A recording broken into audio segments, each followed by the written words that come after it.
मातीखाली गाढलेला विजयचा मृतदेह त्यांना दिसला आणि सगळ्यांनाच एक मोठा धक्का बसला। मित्र हो, नमस्कार। तसं पाहिलं तर नवरा बायको यांच्यातील भांडणं ही सामान्य असतात। संसारामध्ये पती पत्नी वाद होतात, पण ते तेवढ्यापुरते असतात।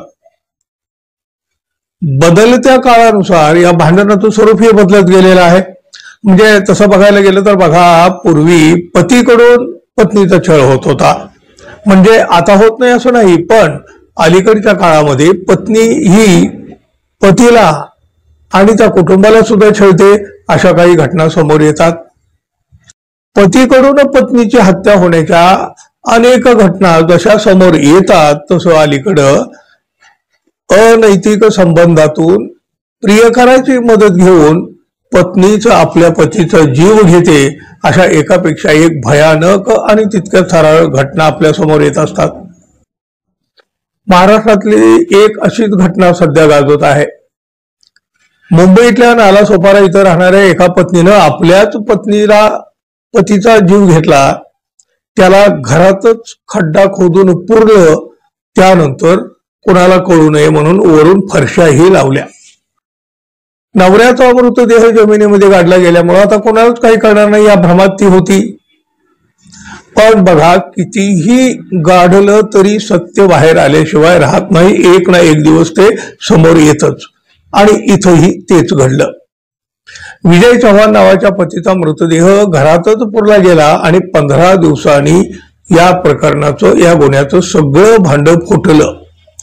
गुडिया चव्हाण नावाच्या या महिलेनं तिच्या शेजारीच असलेल्या एका 20 वर्षाच्या तरुणाशी प्रेम केलेलं होतं, म्हणजे त्यांचे प्रेम संबंध होते। या प्रेम संबंधामध्ये अडचण होती ती विजय चव्हाणची, म्हणजे या गुडियाच्या पतीची। ही अडचण कायमची दूर करण्यासाठी गुडिया हिनं आपल्याच पतीचा काटा काढायचं ठरवलं। मग त्यासाठी तिने आपल्या प्रियकराची मदतही घेतली। अत्यंत निर्दयीपणे या गुडियानं आपल्या प्रियकराच्या मदतीनं पती विजय चव्हाण याचा जीव घेतला, घरातच त्याला मारून टाकलं। राहत्या घरात ही सगळी घटना तिनं केली, पण शेजाऱ्याला जराशीही त्याची चुणूक लागू दिली नाही, भनक लागू दिली नाही। आणि त्यानंतर मात्र तिच्या पुढे प्रश्न पडला की आता या मृतदेहाचं करायचं काय। अखेर तिनं तिच्या प्रियकराच्या मदतीनं घरातच, राहत्या घरात 4 फूट खड्डा खोदला, या खड्ड्यामध्ये मृतदेह ठेवला, वरून माती टाकून त्यावर दिराकडूनच फरशा बसवल्या।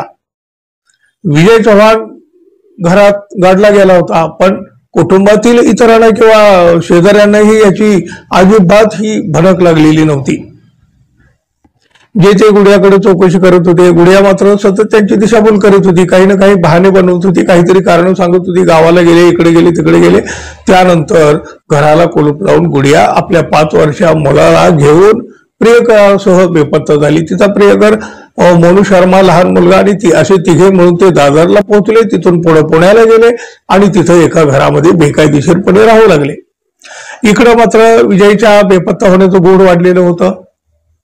गुन्हेगार कितीही चालाख असला तरी कुठेतरी फसतो आणि मग पोलिसांच्या जाळ्यात अडकतो, आणि इथंही तेच घडलं। या आरोपींनी मयत विजयच्या फोनमधून सिम कार्ड काढून घेतलं होतं। हे सिम कार्ड त्यांनी स्वतःच्या फोनमध्ये टाकलं आणि तिथं ते फसले। तसं पाहिलं तर या आरोपींनी आपले फोन बंदच करून ठेवलेले होते, त्यामुळे त्यांचं लोकेशनही मिळत नव्हतं। पण बँकेच्या व्यवहारासाठी त्यांनी मयत विजयचे सिम कार्ड आपल्या फोनमध्ये टाकलं, त्यामुळे पोलिसांना त्यांचं लोकेशन ट्रेस झालं। त्यानंतर पोलिसांनी त्यांना बेड्या ठोकल्या। या सगळ्या घटनेमध्ये सगळ्यात मोठी धक्कादायक गोष्ट अशी होती की विजयची हत्या करून त्याला जेव्हा घरातच पुरलं, त्यावर फरशा बसवण्याचं काम या गुडियानं आपल्याच दिराकडून, म्हणजे मयत विजयच्या भावाकडून करून घेतलं होतं। अजयने या फरशा आपल्या हाताने बसवलेल्या होत्या, पण त्याखाली काय आहे, आपल्याच भावाचा मृतदेह आहे याची त्याला थोडी सुद्धा जाणीव सुद्धा झाली नव्हती। तो व्हायचा प्रश्नही नव्हता। गुडिया आणि तिचा प्रियकर मोनू शर्मा हे गायब झालेले असताना इकडं विजयचा शोध सुरू होता। हा शोध घेत असताना मयत विजयचे दोन्ही भाऊ पुन्हा विजयच्या घरी पोहोचले। कुलूप तोडून त्यांनी घरामध्ये प्रवेश केला। आता मात्र त्यांना घरात दुर्गंधी येत होती। या दुर्गंधीमुळे मयत विजयच्या भावाला संशय आला. घरात नव्याने बसवलेल्या फरशा त्यांनी काढून पाहिल्या तेव्हा वरच्या बाजूला त्यांना एक शँडो बनियन दिसला. त्यांनी लगेच याची माहिती पोलिसांना दिली. पोलीस आले. फरशी खाली माती सगळी उकरून घेतली. माती खाली गाढलेला विजयचा मृतदेह त्यांना दिसला आणि सगळ्यांनाच एक मोठा धक्का बसला. आपण तर ही फरशी बसवून दिली होती याची कबुली सुद्धा अजयने म्हणजे विजयच्या भावाने पोलिसांना देऊन टाकली. पण आपल्याला काही कल्पना नव्हती हेही त्याने पोलिसांना सांगितलं. आणि मग त्यानंतर ही सगळी मर्डर मिस्ट्री नक्की काय आहे याची पोलिसांना जाणीव झाली. पोलिसांना घाईघाईने तपासाची चक्र फिरवली. मयत विजयचे सिम कार्ड वापरल्यामुळे पोलीस सहजपणे आरोपीपर्यंत पोहोचले. गुडिया आणि तिचा प्रियकर मनू शर्मा यांना पुण्यात येऊन त्यांनी बेड्या ठोकल्या.